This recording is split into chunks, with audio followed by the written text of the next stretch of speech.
Député. La parole est à Monsieur Gabriel Serville pour le groupe GDR. Vous avez 10 minutes, Monsieur le député.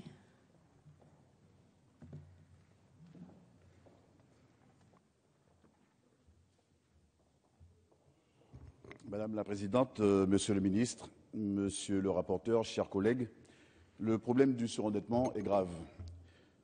220 000 dossiers sont déposés chaque année et le nombre cumulé de ménages concernés dépasse actuellement le million.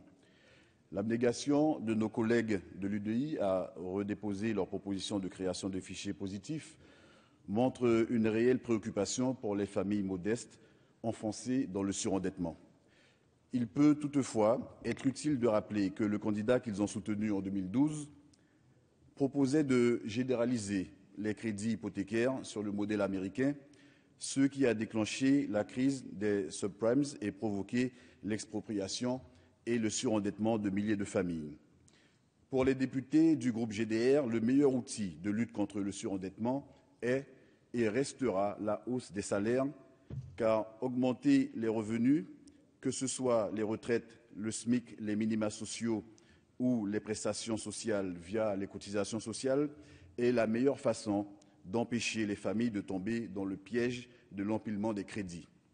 C'est donc à un changement radical de politique économique que nous appelons, seul à même de permettre une sortie par le haut de la situation, c'est-à-dire sans recourir à la pénalisation des foyers surendettés. À l'inverse, cette proposition de loi s'en tient à la création de fichiers de recensement des crédits. Lors des précédentes discussions sur ce dispositif, les députés du groupe GDR se sont majoritairement exprimés contre. En effet, ce fichier relève de l'idée que le surendettement trouve sa source ailleurs que dans l'insuffisance des revenus et du pouvoir d'achat. La responsabilité de la situation est entièrement mise sur les familles. Du reste, la constitution de tels fichiers revient à empêcher l'accès au crédit à des familles pauvres, et ce, sans remédier en rien à leur situation financière déjà catastrophique. Ce n'est pas en empêchant un ménage de contracter un nouveau prêt que le compte en banque va revenir dans le vert. Je veux dire par là que cette proposition n'apporte aucune solution réelle et concrète aux problèmes qu'elle prétend traiter. Comme tout fichier, un fichier des crédits pose un certain nombre de questions en termes de protection des données personnelles. La CNIL et différentes associations de consommateurs se sont d'ailleurs inquiétés de ces risques. De fait, si le comité de préfiguration a étudié les moyens d'encadrer les modalités de consultation du fichier pour éviter toute dérive commerciale ou abusive, ces préconisations semblent ne pas faire l'unanimité des parties prenantes. Le texte de la proposition de loi paraît quelque peu léger, et je le mets entre guillemets, quant à la nécessité d'empêcher les établissements bancaires privés de collecter les informations qu'ils obtiennent en consultant le répertoire des crédits. Car comment faire réellement obstacle à ce que les banques, à partir de leur accès au répertoire, ne compilent les informations obtenues? Elles auront certainement la tentation de le faire, ne serait-ce que pour sécuriser les prêts consentis. À ce titre, comment ne pas penser que la constitution du fichier risque d'avoir l'effet pervers de limiter massivement l'accès au crédit? Non pour les seuls surendettés, mais bien pour tous les ménages modestes. Les établissements bancaires pourront refuser systématiquement un nouveau crédit aux foyers déjà emprunteurs.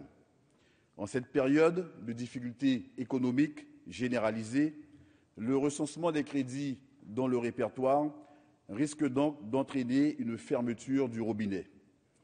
Cet instrument, de notre point de vue, n'est pas de nature à inverser la tendance à l'assèchement du crédit que nous constatons depuis quelques années.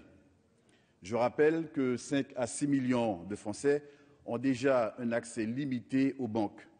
Ils ont certes un compte bancaire, mais n'ont pas forcément accès au crédit et sont exposés à des frais exorbitants du fait même de leur fragilité. Le fichier positif ne doit pas participer à l'exclusion bancaire des plus modestes. D'autre part, dès lors qu'un ménage ne figure pas sur le fichier, on peut penser que les banques lui octroieront alors systématiquement le crédit. en s'épargnant bien entendu ainsi l'effort d'étudier réellement la situation financière des demandeurs. Enfin, ultime argument, rien n'est fait pour empêcher les banques de développer des crédits particulièrement nocifs pour les ménages, notamment les ménages modestes, avec des taux qui sont proches de l'usure, avec cette possibilité de toujours accorder des crédits renouvelables. L'ensemble de la responsabilité est porté uniquement par et sur les demandeurs de crédit plutôt que sur les vendeurs. À ce sujet, les députés du groupe GDR proposeront à la majorité de passer à l'action en procédant à l'interdiction pure et simple des crédits renouvelables, telle qu'elle avait été soutenue par toute la gauche lors de la précédente législature. Il s'agirait d'une réponse forte au problème du surendettement. Les personnes les plus modestes sont celles qui sont les plus exposées à la violence des mécaniques de recouvrement qui les mettent dans l'incapacité de rembourser. Il est d'autant plus nécessaire de supprimer le crédit revolving que ce sont les filiales des grandes banques qui proposent ces produits. Cette forme de crédit est devenue très importante en s'adressant d'abord aux classes populaires aux revenus annuels moyens compris entre 11 478 et 20 942 €, qui représentent approximativement 41,5% des crédits renouvelables. Selon la Banque de France, la part de l'encours de crédits renouvelables dans le total du crédit à la consommation a perdu 6 points entre 1998 et 2007, mais elle demeure à un niveau de 21%. Actuellement, son encours est de 1 105 € par ménage, plaçant la France au 3e rang européen, derrière le Royaume-Uni et les Pays-Bas. Cette forme de crédit agit comme un substitut au maintien du pouvoir d'achat des ménages précarisés et fragilisés, mais avec un taux effectif global énorme qui dégage des marges indécentes pour les acteurs économiques de ce secteur.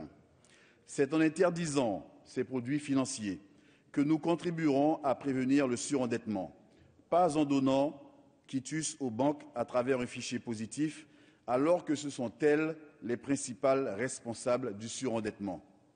Par ailleurs, plusieurs associations, comme la Croix-Rouge, nous invitent à réfléchir à l'amélioration de l'inclusion bancaire. En effet, si la loi a instauré le droit à un compte bancaire en 1984, les 99% de détenteurs en France ne sont pas tous égaux devant son utilisation. Encore une fois, les plus pauvres sont les plus exposés aux sanctions, aux interdictions et aux agios, ceux qui contribuent tout naturellement à leur exclusion bancaire. La création d'un fichier positif risquerait d'aggraver cette tendance. En tout état de cause, l'idée de confier ce répertoire à la Banque de France et donc au service public est une garantie que nous estimons indispensable si un tel dispositif devait voir le jour.